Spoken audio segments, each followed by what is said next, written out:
You're listening to Happy Hour Hustle from the creative geniuses here at 834.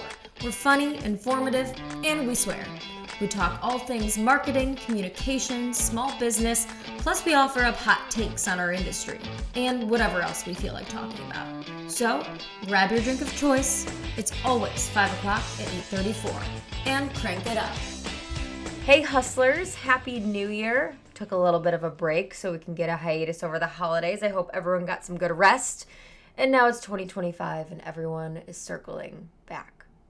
So, with us today, we have Ashley, who's pretty much our second in command here at 834. And we wanted to talk about getting organized for the new year because, oh my God. So, Ashley, first start by introducing yourself. Tell us about your role here and your favorite thing to do. Sure. So, hi, I am Ashley. I am the Director of Operations here at 834.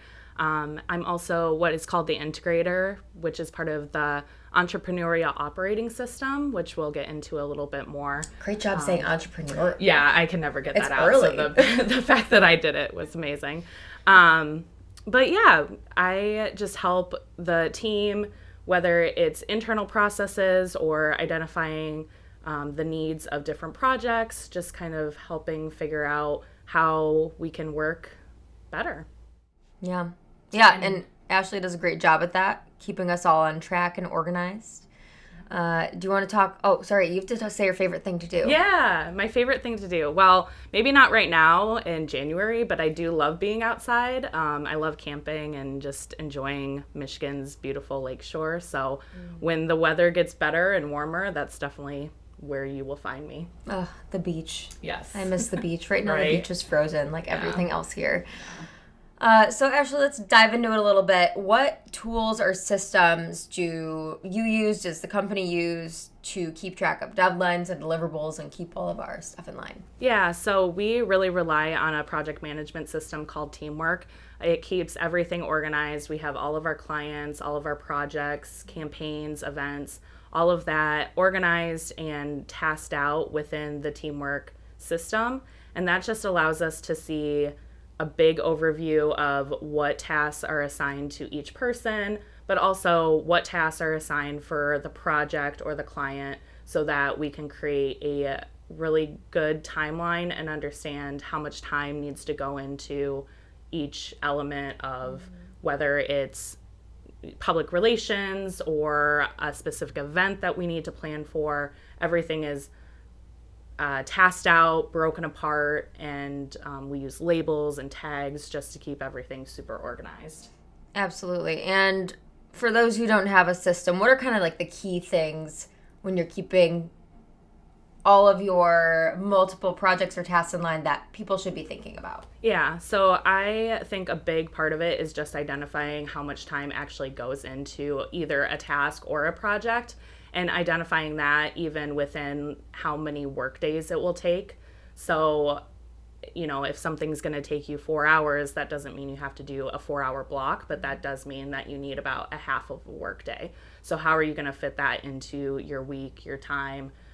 Creating a timeline. So if you have, 6 tasks that are going to take 4 hours each, then how do you break the timeline so that you're not trying to scrunch all of it into 4 days? Right. And I feel like that is such a human thing to do, to say, well, this is due on this day and it's going to take me 8 hours. So if I just set apart this whole day to do this, but then that never ends up happening. Oh, no. I mean, with us, clients can be reaching out with different requests, and we always want to make sure that we can help them. So we definitely have to put in some time or set some time aside to make sure that if we get a call or, if a website goes down, that's definitely going to be something that we have to jump on and make sure gets fixed. Yeah. So those small 4-hour things that you have all planned out could definitely get shifted if something pops up. I feel like the people who manage to actually break down their time and say, well, I'm going to work on this for an hour today and then an hour tomorrow. I don't know how you do it. It's very impressive. I'm like, I could do it over a few days. But for the most part, when I sit down and do something, I need to finish it. And so I respect people that are able to segment their time so perfectly into neat boxes. I really respect it. I also wish I could be more like that. I try. And Teamwork does have great resources for you to do that. But again, just the nature of agency life, things pop up. So. Yeah, exactly. So let's talk a little bit about prioritizing and managing multiple campaigns. Anyone in an agency setting or really anywhere has to do this. I feel like no one's expected to just do one and one thing only in today's work environment. How do you go about prioritizing what you do day to day? Yeah, so again, circling back to those timelines, that's really how I prioritize. I identify what is coming up and how much time is going to be needed to complete that task. And if that deadline's coming closer, then that's where that priority comes in. And so communication with the team is key, especially because certain members might be assigning the task, but they are not completing the task. So communication, understanding how much time needs to be put into it, and then having clear deadlines either within the task or communicating that to the team is really important.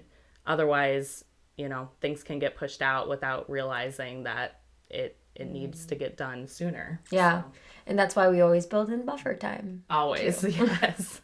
Buffer time is your best friend. Yeah. Because then if something does get delayed, you have a little bit of time to circle back and catch up. Right. And with the importance or urgency of things, obviously with agency life, we're both also account managers. Yeah. So we have our own accounts, and of course we're like fighting a little extra for our things to come first. So how is an agency life do you kind of reconcile that? Because like every client matters, right? Yeah. So circling back to the EOS system that we use, which again is oh man, I messed it up there. No, Entrepreneurial Operating System. I got it now. But we have team meetings each week. Within EOS, they call them L10s. So they're level 10 meetings. And that is where we talk about our clients. We talk about quarterly priorities, timelines for projects, things that will be coming up. And those are weekly meetings that we have. And that is a great time for account managers, but also anyone on the team to share concerns about timeline or possibly needing to brainstorm different ideas if they're having a bit of a block. That time is very structured through the EOS system. So it's very clear what to talk about, when to talk about it. So it's very nice because we bring up issues in that, but it's never confrontational. And that's the point of what EOS is. It's supposed to be where you bring up literally anything so that you can talk it out and figure it out, and then you have a clear understanding of how to move forward. Yeah. If you're upset with how something went down, no one should be surprised, because you should have brought it up in the first place that you're upset about it, rather than it becoming a shock 3 months later that, well, you didn't do this, and I was kind of pissed off. Yes, absolutely. Let's talk a little bit about long-term versus day-to-day tasks. Obviously, that is another, I wouldn't say challenge, but a hurdle thing that we have to deal with as part of agency life. We have a lot of day-to-day things that happen, but also we're looking at the larger strategies of all of our client. How do you go about balancing those two things and making sure the day-to-day tasks are all playing into that larger strategy? Yeah, so start of the new year, we have worked on, or we're currently working on, 2025 strategies for our clients. So that helps identify what is going to be happening within the next year at a larger scale, but it also helps us figure out, okay, if there's an event in October, when should we start planning for this? How do we want to maybe create even a tentative timeline for it? And then all of that information can be put into Teamwork. And Teamwork's really great because you can essentially assign things out at any time. So there's different resources like calendars and boards and priorities and all that within Teamwork. But that helps just identify what's long-term and then what is those immediate tasks. So what are the things that need to get done in January of 2025, such as writing blogs or certain public relation opportunities, or if there happens to be an event in January, then we can see all that through the Teamwork system. It all goes into a lot of planning and having the foresight for it and knowing that, hey, this month's coming up, we're going to want to do pitching about this thing, or that's when we're going to want to do a digital campaign, and let's make sure that the digital team, the PR team know we're doing those two things at the same time, so that the messaging is similar, the way they're talking about it is similar. So really just the constant communication between departments too, I think is really key. And even we're like a small team, but even on a small team, there can be misunderstandings between departments. So just making sure we're constantly communicating about how we're talking about things is, I think, so important with keeping all the smaller tasks on track with the bigger strategy. Yeah. Which can be difficult because, the strategies are really long.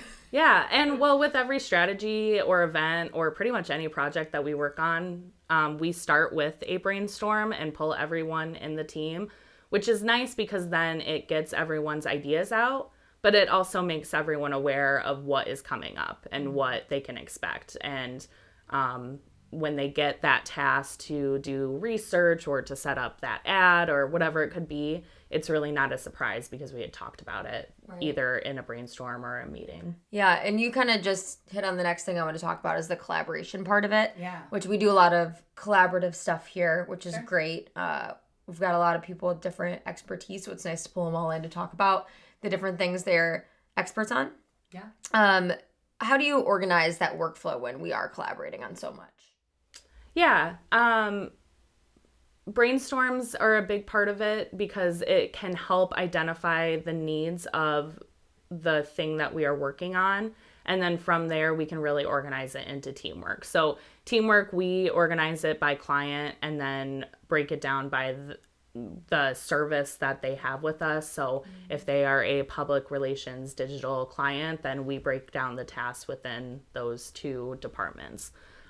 So that allows everyone on the team to be able to see other tasks, even if it is not directly related to them. But then they can identify, Maddie as public relations has a fairly big task coming up at the end of this week, and I need something from her for this client. So I'm going to either talk to her about it or maybe assign it at a different time so that, there's not too much coming up. Yeah, as long as it fits within those timelines. Yes, absolutely. I know. There's so much that you got to juggle, which is why communication is really key. Yeah, and sometimes it doesn't always work out. And sometimes you just need that thing. And you're like, I'm sorry, this is inconvenient. I had one of those happen to me yesterday where I'm like, all right, I need this today. I'm so sorry, but we got to do it. And normally I think as long as you're constantly communicating, people are usually give quite a bit of grace on that. I know if someone comes to me with something last minute and they're like, there's really nothing I could have done to plan for it. I'm like, I understand. So that's always a good thing to keep in mind too. Let's talk about industry trends because that's another thing that we want to keep up with throughout the year.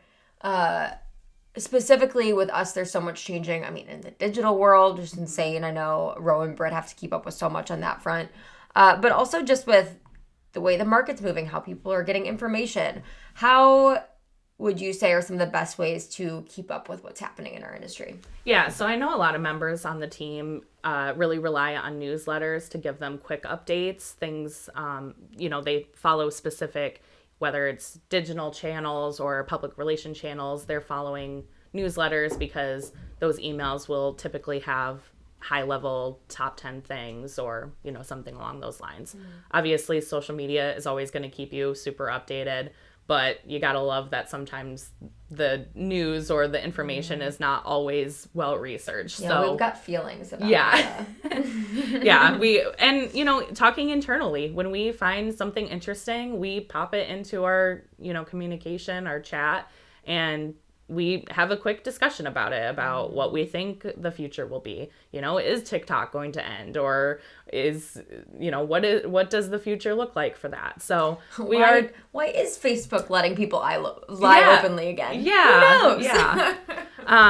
But also, community engagement is a huge part of 834. We encourage going to events. We encourage that professional development. So, whether one of our team members is on a board or just attending, like a digital event, that's also a great way. Even if the topic that they're attending is not like a current event type thing, they're going out, they're talking to people, they're, communicating with other experts in the industry, and that's where we can get a lot of knowledge about updates or trends or things that might be coming. Yeah.